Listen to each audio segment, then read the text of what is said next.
Hi guys! Good morning. So ayan, today ay nagdilig ako guys at napansin ko yung ating succulents dito ay mayroong nabali. Ayan, so pasok tayo guys. Ayan, dito banda guys ay niripat ko yung mga gymno ko. Ayan, kung mapapansin nyo, yung iba ay pinagsama-sama ko na pati yung ating mga astrophytum para makalis ako ng space kasi nandito lang sila sa baba. So, pinagsama-sama ko to guys sa pot ni Lactea. Yan yung pot ni Lactea guys. Yan, niripat ko sila at pinagsama-sama ko sila dyan. Ayun, napakarami. 1, 2, 3, 4, 5, 6. 6 pieces. Ito naman ay 4 pieces. So, okay lang yan guys. Hindi naman yan sila masyadong mahilig sa lupa. So, tama lang na ilipat ko muna sila dyan para makalas tayo ng space at lahat sila guys nasa taas kasi kapag nasa baba sila ay mayroong bulate na pumapasok sa pot nila at kinakain nun yung roots nila guys. So ang nangyayari pumapayat sila and hindi na sila lumalaki kasi wala na silang mga ugat, so nauubos yung mga ugat nila. Ayan, ang lalaki talaga guys ng mga gymno natin ngayon, sobrang lalaki talaga nila sa personal. Hindi ko alam kung visible ba sa camera natin kung malaki ba sila, pero sa personal po talaga ang lalaki nila. Yan, ito yung bago nating niripat yung mga nasa top. Ayan, so diniligan ko na rin sila guys. Kahapon nagdilig ako, ngayon nagdilig ako. So ayan, basang basa sila kasi nagdilig ako. Pati dito guys, in-sprayhan ko sila. Ayan in-sprayhan ko sila dito, basa sila guys. Yan, 'di ba? Ito malapit ko na 'tong i-harvest kasi lumalaki na siya. And yung dito din siguro harvest natin. Hindi pa kaya 'to, guys. Yun, dikit pa siya sa mother. Kailangan niyang tanggalin para manatiling maganda yung ating mother plant kasi kapag pinabayaan natin yung baby niya, guys, na lumaki doon sa gilid na yun, masisira yung form nito. Ito din malapit nang ma-harvest. Para maganda yung form nila guys kapag lumaki sila. Kapag ganito kasi nakatabingi. Ayan, ito marami na naman guys. Oh, kita nyo ba? Ayan oh. Yung mga na-harvest natin dyan ay nandito. Ayan. Diba? Ang dami. So, yung isa ay nabenta ko na nga. Yung isa kong propagation nito guys na na-harvest ko dito. So, ayan. Ganda ni ni Heart Angel. Tapos dito naman, makalat kasi naglalaglag yung flower ng ating cactus. Look at.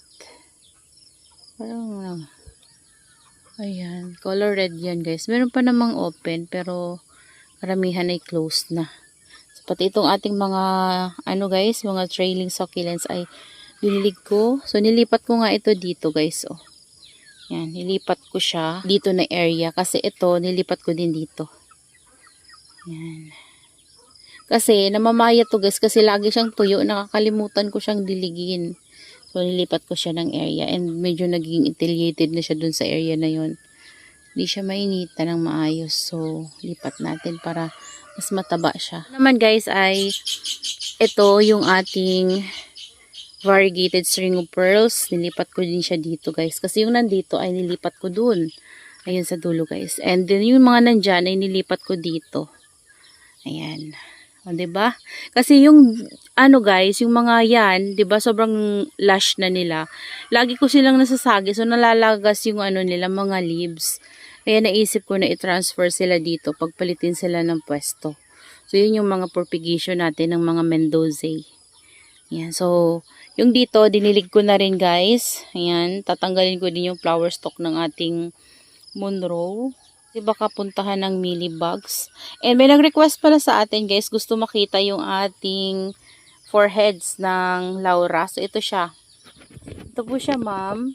Sabi niya kasi ay 2 heads. So dati kasi guys ay 1 head to, tas naging 2 heads siya. After niya maging 2 heads, nagkaroon din siya ulit ng 2 baby sa magkabilang ulo. So naging 4 head siya. Ayan o. Tingnan nyo, nagbi-bleach nga yung kanyang guys, tips. Ayan, o diba? Ang laki niyan, laki ng pot na yan, guys. Yan. Yung pot na mga nandyan yan, guys, si Monroe at saka si Laura ay magkasing laki talaga yan. Yan, malaki yan, parang yung sa lotus natin. So, yung dito ay okay naman sila, guys. All in all, okay naman sila. Yan. And dito naman ay nagdilig tayo at ayan, yung ating lotus. Nabasa na naman, nasira na naman yung farina niya, guys. Pero ito, okay na okay. Meron nga lang dito, pero okay lang naman. Super big na talaga nila. Tapos dito, guys, may nakita na akong pops. Ayan o, may binigay na siyang isang pops. So, susunod na yung iba niyan, guys. Ayan. May pops na siya, diba? Tapos, dito naman, yung ano natin, variegated na kinat. Meron na rin siyang isa. So, sana madagdagan pa, guys. Ayan, o. May isa na siya. Visible na sa ating camera. Ayan. Tinagal ko din yung ibang leaves niya. Tiniran ko lang siya ng isa. Tapos, dito naman, meron na tayong 3 pieces ng pops. Kita nyo, guys. Ayan. So, meron na tayong 3. Yan, variegated yan, guys, na head. So, sana yung mga tumubo sa kanya ay lahat variegated para naman, ano, guys, sulit yung pagkat natin. Tapos, yung mga kinat pala natin, guys, na mga, yan, yung mga Purple Delight ay yung iba nilagay ko dito sa pot ni, pinatong ko lang sa pot ni, ano, Tito Buns. O, diba? Kasi wala namang masyadong laman doon. So, pinatong ko na lang siya dyan. And then, the rest naman ay nandito sa pot na to, guys. Sisiksi ko dito sa mga pinagkata natin na pot. So, ayan sila. Ito, dami ng pops, guys. So, yan o. Hala, may natumba doon. Propagation ko pa naman yun. Ayan. So, dyan ko sila nilagay. Ang lalaki ng heads nila. So, meron lang 4 na, ano, dyan sa isang pot na yan na malaki. Ito medyo maliit na pot. Meron siyang 5. Pero yung iba ay medyo maliit yung heads. Ayan. Ito sobrang lalaki ng heads, guys. So, diba? Ayan. So, wala na tayong ano, nakalagay dito na mga Purple Delight. So, malinis na ulit sila. Ayan, guys. So, diba ang ganda? Tingnan nyo, guys. Sobrang ganda talaga nila. Ayan, super lalaki na talaga ng mga Echeveria succulents natin. Ayan. Ayan, lalo na dito na area, guys. Ayan, dito na area kapag titingnan nyo talaga siya. Ang ganda nilang tingnan. Ayan. So, kailangan ko na naman magwalis kasi sobrang makalat na naman dito ng mga dry leaves. And then, dyan, guys, ayusin ko kasi nandiyan nakalagay yung mga variegated gymno natin na niripat ngayon. So, yan, ayusin ko para makaapak tayo dyan.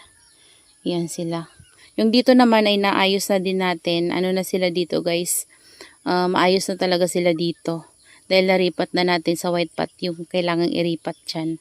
So, next natin iriripat ay yung mga nandito na mga Echeveria, yung ating Madiba. Ito, guys, yung nalaglag dati na Madiba na tinapkat ko, oh. Nakataob to. Ang tagal niya. Siguro mga 1 buwan yun mahigit sa lupa nakataob. Tapos lumiit yung rosette niya, guys, kasi humaba talaga siya. So, ngayon, bumabawi na siya. Ayan, oh, malaki yan dati, guys. Lumiit siya nung nahulog siya nakataob. Hindi ko siya nakita. Nakita ko siya nung nag-rearrange ako. Nilinis ko yung dun sa ilalim. Ito naman yung isa natin na tinapkat. Ayan, nakaka-recover na siya. Malaki na rin siya, guys. Yan, dami nga lang dry leaves, hindi ko pa nalinisan. Pero next, nabili natin ng pot. Pwede na natin yung mairipat, guys, para, ano, mas magandang tingnan kapag white pot kasi yung gamit natin, guys. So, ayan yung ating mga succulents dito.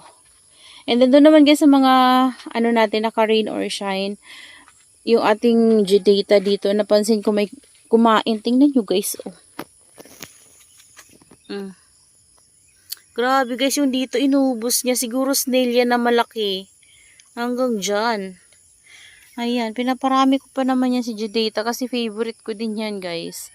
Yung mga nandito, ayan, hindi ko to dinilig kasi ano naman dito, guys, palagi namang umuulan-ulan. So, kahapon uminit and hindi siya umulan. Kaya naman nakatanggap sila ng sunlight. Pero, yung nandito natin ay magaganda din, guys. Yan, lalo na to, oh. Buhay na talaga to, guys. Yan, oh. Charan, diba? Yung ating Donkey's Tail at saka burrito. Tapos na may Purple Delight. Oh. Tapos yun dito, hindi na sila dehydrated, guys. ano na, tumataba na yung mga nakatanim natin na purple delight dyan, yung mga lipropa natin, mga bibis na kinuha natin dito sa mother. Ayan, ang daming tinubo. So, hayaan na natin yan lumaki. And ito, napakita ko na to sa inyo. Laki na talaga nito, guys. So, siguro kailangan ko itong i-transfer sa mas mainit na area para magkaroon ng bukol si Dugong. Grabe, guys. Laki na. Tingnan si Madibo dyan, oh. Gustong gusto niya rin. Nagsisiksika na sila dyan. Ayan, ito din, oh. Yan, kaso lang guys, namamayat yung main bodies ko kasi siguro napupunta na dito lahat. Kasi ito sobrang taba na talaga niya. Ayan, oh. Tapos yung mga kasama niya tuloy parang pumapayat. Ayan. Yung dito natin lumalaki na rin. Mga pinagpugutan ko yan dati. So yun dito guys, hindi ko to naayos pa. Ayan, kasi yung nandun na area, yun yung mga pots na kinuha natin na nilagyan natin ng cuttings ng purple delight. So, ayan, magulo pa sila dyan. So hindi ko na ginagalaw kasi, ayun, oh, nagdamo nga ako guys, oh. Daanan ko kanina, so dinamo ko na, hindi ko pa nawawali. So hayaan ko na lang muna yan dyan matuyo para kapag winalis ko tuyo na. Ayan, yung ating Chloe guys, so nandito ko lang nailagay. Stress siya guys, so na-stress na siya. Nag-start na ma-stress. Tapos yung ano natin dito, naulanan to guys, rain or shine na to. Kaso may kumukot-kot. Ay, ano ba siya? Ayan o. Mga lipropa ko lang to guys ng ano, pink puppet. Lumaki na sila guys.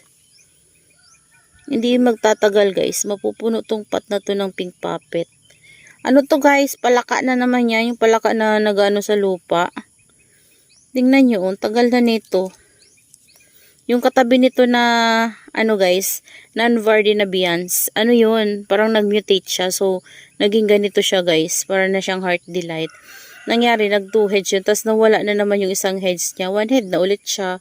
Nandun sa loob, tinapkat ko kasi yon. So, naitanim ko na rin. So, buhay na siya. May mga ngumangat-ngat talaga dito. Kanina may nakuha akong uod dito guys, oh. Ayan. Kahit nag-spray tayo ng 7 last time, mayroon na namang uod. Kasi, naulanan sila guys. Na-wash sila ng ulan. Ayun, may uod na naman guys. Ayun na. Ay, naku. Ayan, oh. Dami kasi ditong butterfly.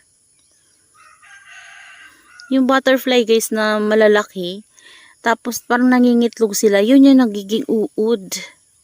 Ayan, ito kailangan na din tong itapkat to. Kasi parang nagkakaroon na naman siya ng ano sa puno. Yung scales, yun. Nagkakaroon siya guys. Yun o, parang yung white, baliin ko na nga. Iayusin ko na lang yung cut sa loob. Pati to, baliin na natin to guys. Kasi, kapag hahayaan ko, lalong lumalala. Yan. Pag namatay siya, bahala na siya, guys. Ayan, oh. Tingnan nyo yung propagation ko ng red line, guys. Oh. Inuud din, oh. Diba? Inuud. Tapos yung mga top cut ko ng mga dugong, ang tataas na naman, guys. Oh. Yan yung mga dugong ko dati na may mga karangkold. Tinapkat ko. So, ayan. Ito, air dry natin to dito sa loob guys, and then i-clean cut lang natin yung mga pinugot natin para safe. Ayan, tingnan yung mga cactus natin, ang ganda nila talaga guys, oh. Yan, kung ano, may patungan nga lang doon sa ano guys, unahan, okay na yan sila, maganda na yung itsura nila dyan. So gagawin natin ito ay i-clean cut lang natin to guys. Mayroon tayong gunting dito. Tapos air dry natin. Ayan. Clean cut. May buhok. Yan o, inuud o. Sayang. Ayan. Meron na naman tuloy nakapatong dito. So, ganun guys yung ginagawa ko. Pinapatong ko sila dito para hindi, ano, hindi sila mag-etiolate. So, hindi hahaba yung mga rosette nila. Compact pa rin yung rosette nila. Tapos stress pa rin. So, kapag may ano nga guys, may bumps, nagkakaroon na lang sila dyan ng bumps kahit na hindi ko pa sila na tatanim. Ayan. Yung Crispy Beauty natin guys, so. Ayan. Tingnan nyo yung flower ni Crispy Beauty guys. Ganyan siya. Maliit lang. Ito, pumangit na yung ano guys. Ni-spray ko kasi. Tas yung ating trailer pearl. Yan. And yung ating pink puppet. Ay, hindi. Tinkerbell pala to guys. Na may Tito Buns. Yan. So, yun lang guys. Yung nagawa natin dito sa garden. Ay, ito pala. Yung isi-share ko sa inyo. Ayan. Habang nagdidilig ako dito ng maaga guys. Ayan. Pansin nyo ba? Basa talaga sila. Ewan ko kung kita sa cam. Pero, ayan. Basa sila guys. Ayan mga basa. Kasi in-spray ko talaga sila. Tapos, look at that. Yung sabi ko nga, hayaan ko siya mag-trail. Pero tingnan nyo guys, bumigay. Ayan o. Nabali. Kita ko bali na. Sobrang bigat na kasi ng heads niya guys. Hindi niya nakinaya. Tanggalin na lang natin to. Oh. Tanggal yung leaves. Grabe, ang bigat pala talaga ng heads niya. Bumigay na talaga. Kawawa naman. Oh. Parang kahapon lang to guys. Tingnan nyo oh. Dinilig ko pa naman yan. Grabe. Ang laki. Ayan oh, nalalaglag yung leaves niya guys. So, air dry muna natin to. Tapos yung mga nalaglag na leaves ay i-ano natin guys, ipopropagate natin. Ayan guys, kahit saan ko na lang pinaglalagay yung mga leaves ni ano. Ayan oh. Naluan na yung purple delight natin. Tapos dyan. Ito pa. Ayan o. Kalat na niya. Tapos ito yung heads guys o. Ayan. Sobrang laki kasi talaga niya guys. Kaya naman nabali na. Sayang. May mga pops sana yan guys o. Ayun o. Ang daming pops. Kaya pala siya nag-pops. Kasi mababali pala siya. Ayan, ganda na sana niya. Nagtitrail na dito. Hayaan ko sana siya guys mag-trail. Sobrang lalaki nila guys oh. Ayan oh. Kasi diniligan ko sila ng rainwater nung panay ulan. Ayan. Tapos yung isa dyan kinat ko. Ayun oh. Para magbibi. Tapos ito sobrang lago na guys oh. Yan yung mga pinugutan natin before. So yan yung mga bibis na binigay niya. Ayan. Malalaki na guys. At ang tataba na ngayon. Ayan oh. Yung iba ko pinugot ay dito ko nilagay. Yan kasi yung mga pinugot ko dito. Ayan, ito pinugot ko guys, oh. Yan, yung isang baby dito nasagi ko, kaya nawala. Pero sana bumalik. Sana tumubo pa rin, baka leaves lang yung natanggal. So ito, 'di ba? Ang lago na nito, tapos pinugot ko. Ito sila guys. Ayan, dalawa. 1 and 2. Ayun, sa gilid. Tapos dito may isa dito. Saan ko ba yan kinuha? Basta may kinuhaan ako. Ay, ito. Yung pinugot ko dito. Bali, 3 sila. Ayun. So, para mas mapuno yung pot natin dyan sa taas. And, ito, kailangan ko tong dagdagan ng garden soil siguro kasi sobrang lubog na talaga niya, guys. Pero, yun lang. Yun lang, guys, yung nagawa ko today. At yun lang yung ipapakita ko sa inyo na balik nga. So, sayang kasi nabalik kasi gusto ko nga sanang nagtitrail siya. Yung dito nga pinutol ko guys, oh. Yan, pinugot ko yung baby dito na malaki kasi nakaano na siya dito. And, baka rin magkaroon siya ng mga babies yan. Mahaba din yung stem niya, no. Baka maraming babies din yung ibigay niya. Sayang naman, di ba? Pwede ba natin siyang mas maparami? So, that's all for today's video, guys. And I hope you enjoy watching and see you on my next vlog. Happy gardening, everyone. Ayan, oh. Tingnan nyo, guys. Yung butterfly na yan, mayroon niya mas malaki pa. Lumalaki yan, guys. Tapos, ano, yan yung mga nangingitlog. Tapos, yung nagiging uod. Ayan. Yun lang, guys. Bye-bye.